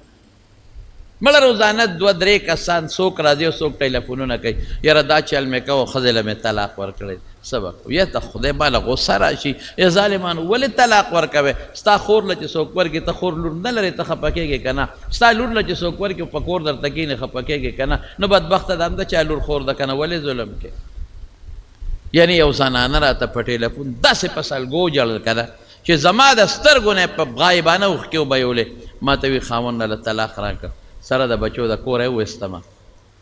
او هسې بیسه هېڅ هم نه هسې بیسه د کوره وویستمه نو زه به څه په مولوي صاحب نو مې بچې زه خو دې نه پېژنم نو پلار کروي پلار مې مړ دی نشته دی مور مې نشته مړه مې ده رونه ویرونه مې نه ساتي چېرته لاړه شه سره د بچو یې وویسته ته د خدای نه نه یېرېږې خبر نه لرې ته به الله له نه ورځې نن ستا لاس کې طاقت ته او ستا ژبه کې طاقت ته نو دا ښځه خو ستا وینځه نه ده ظالمه دا خو د چا لور ده په څومره تکلیفونو دا لویه شوې ده دې سره مور او پلار څونه خواري کړې ده زامنو باندې دونه رحم لي لکه په لوڼو چې څومره رحم ماشوم یې په غېږ لوبولې ده ماشوم یې له ګګرې او دا ماشومانو جامې او بنګړي او دا قصې پیسې او لوی یې کړو څه منګې هر څه چې یې وس و تا ته یې واده کړه نو ظالمه ظلم ورسره کوي پردی لور خو دا ولې موږ دا ظلمونه کوو راشه نن چې ښځو سره کم ظلم شروع دی نن د دې ځای نه نن د عربو ملکونو ته خادمانو کې ښځې لېږي ښه دا واورئ او پخوا به دې عربو ممالکو ته خادمانې د کور خدمت له د فلپاین نه او د انډونیشیا نه راتلې اوس د پاکستان نه شروع شوي دي ایجنټان د دې ځای نه ښځې لېږي څوک لېږي مړه دلته وله لور ورکې دا ولېږه ولې ریالونه به ګټي درهم به ګټي ډالر به ګټي تشاوی ویلېږي خور ورکي بل ورکي بل ورکي لور ورکي پیسو دپاره یاره نو ماله قار راشي که نه دا دله دی بړوا دی دا بې غیرته دی هغه جینۍ چې هلته لاړه شي او هلته خدمت کوي ورشئ د هغې چغې او کوکې ووینئ بیا راتلی هم نشي دلته بس ختم پیسې رالیږي تاله بړوا په لور پیسې ګټي په خور پیسې ګټي چې دا کور کې د ډډه والې ده او دا برید تاوی را تاوی او د خور او د لور پیسو ته ناستې دا غټ ډله دی په خپله وګټه او په لورو لګوه په خپله وګټه او په خور باندې وګټه بې غیرته خور ګټې ته ناستې د لور ګټې ته ناستې نن لوڼه او خویندې خلک په سټیج ګډوي او پیسې پې ګټي تاسو ته پته شته غریبانان هلته دي نه ورته چوټي لګوي چې کور ته راشي نه ورته نهایي مستقل را پرېږدي چې دلته راشي هلته پرتی چغې وایي وهي یې ټکوي یې دې له ریالونه راځي دا موږ ظلم نه کوو خویندو سره لوڼو سره د دې له پیدا دي ظالمه ولې دلته خلک نه خرڅوي څه په پیسو باندې په دې کې هم وایي بعض علاوه اسلام ښځو سره ظلم کوي اسلام پیغمبر او د الله راوړل شوی دین ته وایي الله او پیغمبر ظلم نه کوي ډېر ښکلي حقونه یې ورکړي دي افسوس کومو ښځو دا زموږ دا جنکۍ ازادي غواړي مړه کمه درته ویم د دې ځای نه به لور لېږي وروسته دا به ډاکټره جوړه شي یوازې ولېږي یوازې جرمني ته یې لېږي دا به ډاکټره شي یوازې ولېږي او نور ملکونو ته لېږي یک تنها جینۍ لېږي وي ډاکټره به شي هلته پردو هلکانو سره په هاسټلو کې شپې کوي 4 او 5 کاله بې خونده ته یوازې لور لېږي تعلیم نه چې دا به ډاکټره شي هلته څه چل به وشي چې ډاکټر دلته کې په کور کې ناسته ډوډۍ به خدای ورکوي سپېره سکې موږ دا نن قسمه شی شروع کړی دا به نن چین ته دی او دا به نن چین ته لیږي روس ته لیږي دا به کمپیوټر کې ماهر شي راځي به دا به ډاکټر شي دا به انجینیر شي یک تنها لور رښتیا وایي دا چې څوک یې لیږي دا بېغیرته دی که نه هغه دله څه ته وایي بړوا څه ته وایي ما ته بړوا تعریف وکړې څه ته وایي هغه دله څه ته وایي د دله تعریف راته وکړې هغه بېغیرته څه ته وایي اسلام یو طرف ته که خو دا څه کهته چین ته روس ته او جرمني ته او د نورو ملکونو ته لور لیږي اعلی تعلیم وکړي ما تعلیم نه چې څه شی به ترې جوړېږي چې راځي دا مونږ رحم کوو او لاړ شی نن زمونږ ښځې وایي ازادي غواړو چې کومو ملکونو کې د ښځو ازادي ده هلته لږ تپوس وکړئ ما ته پته ده په سرو سترګو سړي جاړي دا خو موږ څه په سترګو لیدې نه دي موږ خو دا ازادي به میلو چې موږ به زناکاری کوو ته به هم کوې خو خور لور به دې هم کوي ورشئ هغه ملکونو ته ما ته پته ده زه دغه ملکونو ته تلیم خاوندان او وروڼه یې په سرو سترګو جاړي وایي زموږ په مخ کې زموږ لور هلک سره ځي نه شو ویلی حکومت هم بیا تنګی زموږ مخ کې زموږ ښځه زموږ مور زموږ خور د پردي هلک سره زموږ په مخ کې به ګنټې والي شي بل او زموږ څوک پلان کې ته وایه واس کا ته څوک یې زه بوای فرینډ یم دوست یم زه نشم ویلی چې ولې که ویم عدالت ته به مې راکاږي پولیس به مې نیسي چې دا ازادي را ته ځان له خپله خوښه کړه دا ژوند دی دا زموږ په اړه څه تېرېږي او هغه جینکې چې دا کم بربنډې ګرځي ورشئ تپوس ته وکړئ په خدای په سترو سترګو جاړي جینکې ټوله لګیا دي کارونه کوي په نیم کمیز کې او په نیم پرتوب کې لګیا دي او ګلکاری کوي مزدورۍ کوي لرګي په شا وړي ځای نه جارو کوي ټوله ورځ نښتې وي ځای نه جارو کوي او نیتوب کار کوي خلکو له ویښته سموي مساجونه کوي تپوس ته وکړئ وي ډوډۍ نه میلاویږي خوري څه برګر دونه ګټي چې ډبل ډوډۍ پې خوړی شي نور پسې نه شي خوړی ورشه موږ خو الحمدلله یو کس یې ګټي او شل یې خوري هغې برګر یې خوري دومره پوټې نه او ته لس ډوډۍ خورئ ښځه دې خوري لور دې خوري بچي دې خوري هغې په فلیټ کې اوسېږي په یو رکوټې غوندې مکان کې ښځه هم ګټي او سړی هم ګټي لیکن په فلیټ کې اوسېږي ته په غټ کور کې اوسېږي هغې سپو سر منډې وایي ته جومات ته راځې د خدای په فضل هغې ځان له لګیا دي ډوډۍ خوري ځان له پخلی نشته هوټلو کې خوري بازار نه ځان له رالي پیپسیان هغې سره خوراک کوي په لارو خوراک کوي او ښه مزېدار ته د خپلو بچو د ښځې سره سارم خپې راغونډې کې شکور ته او ماښام ماخو په مینه خوراک کوي چې دا الغوي ته ووایي هغې وي دا نه منو مونږ 15 لګیا یو خدمت کوو او سار روز او ماسخوتن را پیدا شو او مونږ ځان له ډوډۍ نه شو ګټلی نو تاسو څنګه وایئ چې یو کس یې ګټي او شل یې خوري او یو ځای ژوند مونږ یو ځای ژوند تېرو مونږ سړي په حجرو کې او په جومات کې ناست دي ښه مزېدار هغوی دې خبرو ته او دې ګپ شپ ته نه اوسګارېږي چېرته یو ورځ یې د چوټۍ وي پارکونو ته لاړ شي دا ګپ شپ هغوی کم ځای لګولی شي د اوسګار وخت هغوی سره کم ځای دی شرابونه او زناکاری او ټول په بیماری کې مبتلا دي ختم دي ختم ټول د دې بدعملو د لاس هر څه نه خلاص دي بې ادبي دې معافي نه په ښځو کې څه شته او نه په سړو کې څه شته ټول د کینسرونو دا چې تاسو ته په میډیا ښیي دا راته بعضې خلک ښیي وچه ټول په شوګر او د زړه په بیمارو پراته دي وایي دا موږ په څه غم کې پراته یو مې راشه زموږ ښځې خو همدا غم غواړي رحم وکړئ په ښځو کور یې کېنوئ ښه په اطمینان بالښت ته یې ډډه ووایي او ته یې وله پیدا کوه موږ رحم نه کوو زموږ ښځې په ځان په خپله رحم نه کوي بهر به ګرځي او نن خفه کېږي ما زما خبرې لږې ستغې خوټې کې نن موږ هم خپلې لوړې په یونیورسټو کې په کالجو کې په کالجونو کې په مخلوط تعلیم پسې ایستلي ورشه نن په یونیورسټو کې څه کېږي پته راته شته نه یې خبر نن ټولې ینګ جنریشن جینکې ولکان په آیسو راوړېدلي دي نن په یونیورسټو په کالجونو کې چې څومره ینګ جینکې دي ولکان دي ټول په آیسو کې پراته دي قسم په خدای د نیمې نه زیات په ګناهونو کې پراته دي ته خو د کلي خانې ته خو د کلي نه ملک یې د کلي نواب یې ته پې فخر کوې زما لور جي پلان کې ځای کې دا سبق وي او دا سبق وي خبر یې دی دا په کم طرف معاشره لاړه د خدای د احکاماتو خلاف د پیغمبر د احکاماتو خلاف د پښتو د غیرت خلاف حیا کم دی ته لاړه ورسېد مونږ خو دا بې حیایي نه ولیدې او دا څپېړې به ستا په مخ راځي قسم دی که دا بچی دا زوی دی چې دا کم په مخلوط تعلیف او په زناکارو کې لو چې دا ستا په کار بچي قسم درته خورم نه برې په کارېږي او که دا لور دې په کار دا به ستا د بېعزتۍ ذریعه وي مونږ په دې خوشحالېږو زما لور لاړه په انګلینډ کې ده زما لور لاړه او په امریکا کې ده او زما زوی په امریکا کې دی د بلا دنیا په امریکا کې ده زما پې څه زوی هغه دی چې تمرې او تا ته ناست یو سوره یاسین درته ووایي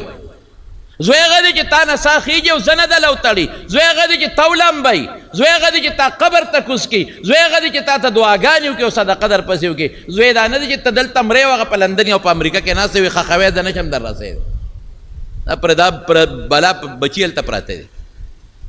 په خدای چې الله او رسول زموږ معاشرې له او مخلوق له انسان له کوم قانون ورکړی دی که د هغې نه د رحم او د انصاف قانون بل نشته خو د دې سټډي وکړئ د دې مطالعه وکړئ رحم سوچ وکړئ او فکر وکړئ د قبر ژوند را روان دی او د آخرت ژوند را روان دی لونو الله قرآن شریف کې چې فرمایي وما ارسلناک الا رحمتا للعالمین نو چې کوم قانون یې ورکړی دی رحم چې کوم احکامات دي رحم وجود رحم حتی قرآن شریف کې الله تعالی فرمایي وما کان الله لیعذبهم وانت فیهم تر څو چې ته دې کې موجود عذاب به نه راځي وما کان الله مستغفرهم وما کان الله معذبهم وهم یستغفرون تر څو چې دې استغفار وایي عذاب به نه راځي حضور پاک وایي تر څو چې زه جم دیم د الله د عذاب نه تاسو له ډالم ډال نه به راځي او که زه لاړم د دنیا نه نو بیا استغفار وایه هغه ډال استغفار استغفر الله ربي من كل ذنب واتوب اليه استغفر الله الذي لا اله الا هو الحي واتوب اسې وایه استغفر الله استغفر الله استغفر الله دا خو وایه د خدای بندګانو که نه وایه دا زویرت کې د الله د استغفار سارو ماښام وایه رحم به پړه کې که خیر انشاءالله پیدا کوو د حضور پاک قانون چې راوړلی شوی ته به د قدر په نظر ګورو دې ته به د رحم قانون وایو دې ته به سپک نه ګورې د پیغمبر مبارک راوړلی شوی نظام ته چې چا سپک وکتل د ایمان نه خلاص دی پیسو ته او دولت نشه او غرور او کبر مونږ تباه او برباد کړو ټول یې غرق و تباه کړو دا به نه کوو مونږ به عاجزي کوو د پیغمبر مبارک ټول سیرت عاجزي وه کبر په حضور پاک کې نو په دې الله خفه کېږي الله یې زموږ نه راضي شي الله دې خپل فضل و کرم سره زموږ پړونو کې رحم پیدا کړي